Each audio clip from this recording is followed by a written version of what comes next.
Today, we're going to have the most surreal conversation. I'm going to struggle to explain it, and you're going to struggle to understand it, and only Stephen Hawking is going to truly understand what's actually going on. But that's fine. I'm sure he appreciates our feeble attempts to wrap our brains around this mind-bending concept. All right, let's get to it. Black holes again. But this time, we're going to figure out their temperature. Now, the very idea that a black hole could have a temperature strains the imagination. I mean, how can something that absorbs all the matter and energy that falls into it have a temperature? When you feel the warmth of a toasty fireplace, you're really feeling the infrared photons radiating from the fire and surrounding metal or stone. And black holes absorb all the energy falling into them. There's absolutely no infrared radiation coming from a black hole. No gamma radiation, no radio waves. Nothing's getting out. Now, supermassive black holes can shine with the energy of billions of stars when they become quasars. When they're actively feeding on stars and clouds of gas and dust, this material piles up into an accretion disk around the black hole with such density that it acts like the core of a star, undergoing nuclear fusion. But that's not the kind of temperature that we're talking about. We're talking about the temperature of the black hole's event horizon when it's not absorbing any material at all. And the temperature of black holes is connected to this whole concept of Hawking radiation. The idea that over vast periods of time, black holes will generate virtual particles right at the edge of their event horizons. The most common kind of particles are photons, aka light, aka heat. Now, normally, these virtual particles are able to recombine and disappear in a puff of annihilation as quickly as they appear. But when a pair of these virtual particles appear right at the event horizon, one half of the pair drops into the black hole while the other is free to escape into the universe. Now, from your perspective as an outside observer, you see these particles escaping from the black hole. You see photons, and therefore you can measure the temperature of the black hole. Now, the temperature of the black hole is inversely proportional to the mass of the black hole and the size of the event horizon. So think of it this way. Imagine a curved surface of a black hole's event horizon. There's many paths that these virtual photons could try to take to get away from the event horizon. And the vast majority of those paths will take it right back down into the black hole's gravity well. But for a few rare paths where the photon is traveling perfectly perpendicular to the event horizon, then the photon has a chance to escape. The larger the event horizon, the less paths there are that a photon could take.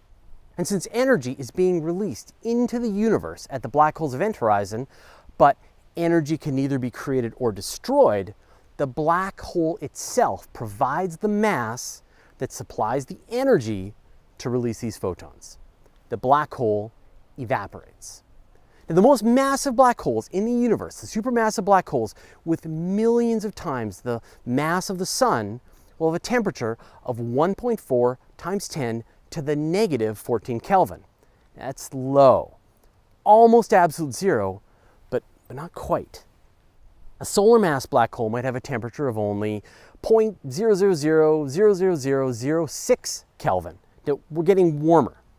Since these temperatures are much lower than the background temperature of the universe, about 2.7 Kelvin, all the existing black holes will have an overall gain of mass. They're absorbing energy from the cosmic microwave background radiation faster than they're evaporating. And they will for an incomprehensible amount of time into the future, until the background temperature of the universe goes below the temperature of these black holes. They won't even start evaporating. A black hole with the mass of the Earth is still too cold. Only a black hole with a little less than the mass of the Moon is warm enough to be evaporating faster than it's absorbing energy from the universe. As they get less massive, they get even hotter. A black hole with the mass of the asteroid Ceres would be 122 Kelvin, still freezing, but getting warmer. A black hole with half the mass of Vesta would blaze at more than 1200 Kelvin. Now we're cooking. Less massive, higher temperatures. So when black holes have lost most of their mass, they release the final material in a tremendous blast of energy, which should be visible to our telescopes. And some astronomers are actively searching the night sky for blasts from black holes, which were formed shortly after the Big Bang, when the universe was hot and dense enough that the right size black holes could just form. And then it took them billions of years of evaporation to get to the point that they're starting to explode around now.